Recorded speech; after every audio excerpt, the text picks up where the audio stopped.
지금은 8월 1일 토요일 오후 6시고요. 저는 개인적으로 폭락장이 끝났다고 생각합니다.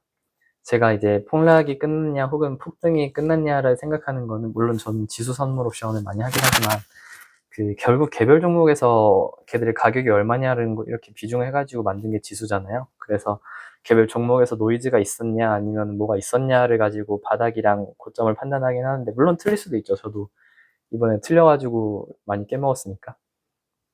근데 포인트는 이제 저는 6월 말 7월 초쯤에 이제 상승이 끝났다라는 거를 확신한 계기가 삼성전자가 10%씩 빠졌었던 거.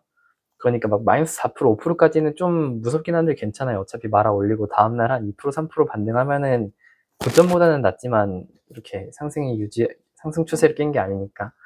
아무튼 그런데 이제 어느 날 하이닉스가 10%, 11%인가 빠졌어요. 그리고 말아 올렸는데 저는 그거 보고서 아, 이거 한두 번 더 하면은 혹은 지금 미리 좀 들어와서 물려도 되겠다 해서 그때부터 숏을 치기 시작했었고 또 바로 엊그제였죠. 사실 지난 일주일 동안 하이닉스가 막 10%씩 반등한 적이 몇 번 있긴 했었는데 어제 정도의 그러니까 금요일 정도의 상한가 반등은 이거는 이제 확정이다. 더 이상 갈 곳이 없는 곳까지 반등을 했었다라는 거 보고서 폭락이 끝났다. 그러니까 과거에도 이런 일이 있었거든요. 아마 23년 11월에 그 금리 인상 시즌이 끝나고 증시가 너무 박살나니까 정부에서 공매도 금지를 하면서 에코프로랑 에코프로 BM, 뭐 기억하실 분들도 계시겠지만 코스닥 시총 1위 기업이 나란히 2위였을 거야 아마 그때 아닌가? 아무튼 한때 테마가 있었던 그 기업 두 개가 상한가를 갔어요 나란히. 물론 다음날 이렇게 막 다 되돌리긴 했는데 그거 보면서 그러니까 저 상한가 했으니까 뭐 반 정도 하락했을 때 조정 왔을 산다 이게 아니라 이게 중요한 게 아니라 그 정도 반등이면은 모든 숏이나 모든 레버리지 다 청산했고 이제 저점이 나왔다 바닥이 나왔다 이렇게 생각을 하고 그 이후로도 실제로 뭐 그냥 막 폭등은 못했어요. 전고점은 못 갔는데 그냥 무난하게 더 이상 하락을 크게 걱정하지 않아도 된다. 비슷한 사례가 더 있었는데 하나는 24년 7월, 8월, 24년 8월쯤에 이제 니케이 아니 엔캐리 트레이드가 공포가 있었을 텐데 엔캐리 트레이드는 국장도 좀 영향이 있긴 하지만 미장이 더 영향이 있잖아요.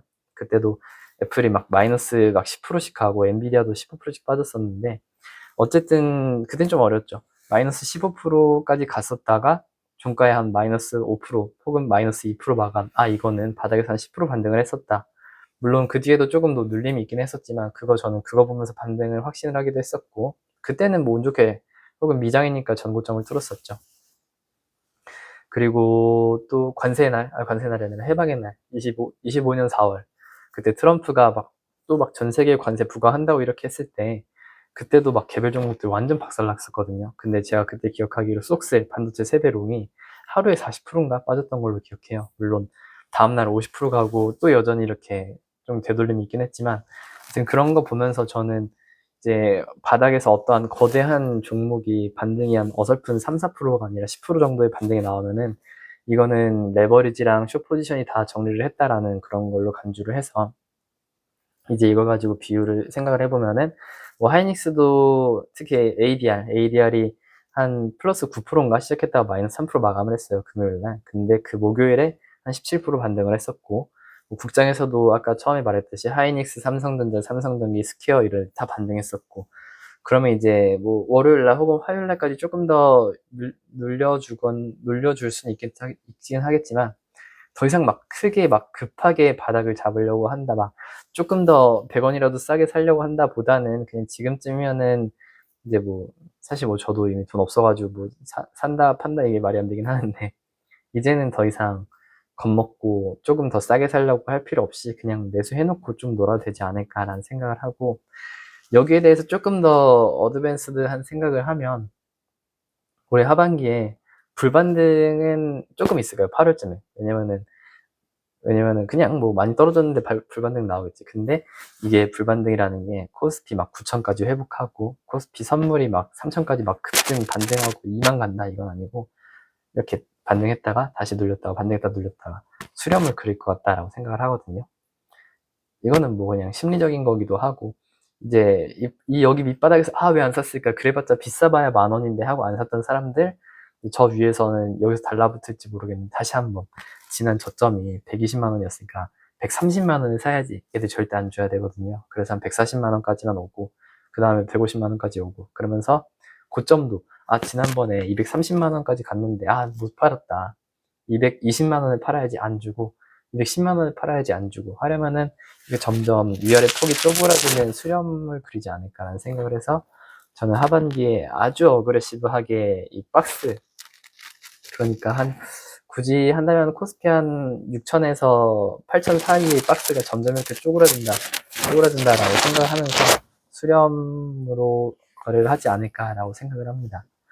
그리고 사실 반도체 메모리는 저도 뭐 레오폴드도 그런 얘기 했었고 마이클 버리만 쇼치고 있는데 저는 이거 여전히 긍정적으로 보고 있긴 하거든요.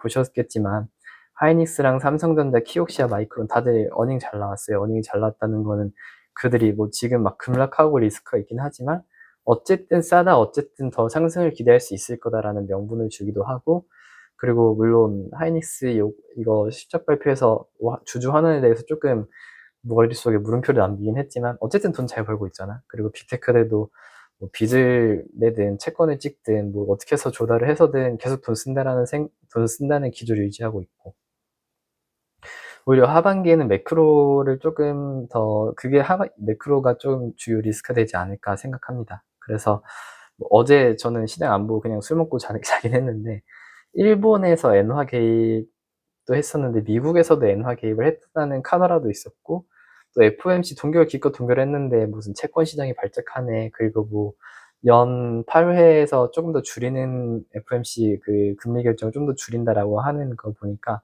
뭔가 이제는 수치라기보다는 한번 발작은 나올 만하다라는 생각으로, 그래서 이제는 빅테크 어닝 뭐 메모리들의 실적보다는 그런 매크로, 그러니까 여전히 저는 계속 신경 쓰이는 게 달러엔 환율이라서 그것만 주의하면 되지 않을까라는 생각을 합니다.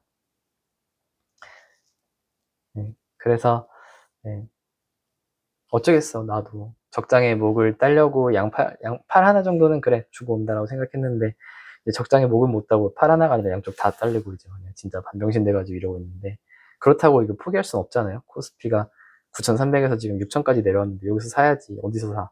4,000 가서 살 수도 없고, 그렇다고 6,500까지 올라왔는데 여기서 쇼스 칠 수도 없고, 살아남아야죠. 살아남으면은 돈이야 벌면 되는 거니까. 아무튼 저는 그래서 결론으로는 폭락은 끝난 것 같다. 그리고 저는 하반기에 박스를 그리고 수렴하는 박스 매매를 할 것 같다. 그리고 매크로 리스크는 기업의 어닝보다는 매크로가 되지 않을까라는 생각. 뭐 아마 다음 주에도 그냥 딱히 뭐 할 얘기 없을 것 같아요. 그냥 뭐 예상대로 반등했죠. 뭐 이런 얘기는 하겠지. 아니면은 뭐 틀렸네요 이러고. 아무튼 뭐 다들 힘내시고요. 돈 많이 지켰으면 좋겠네요. 저도 그렇고.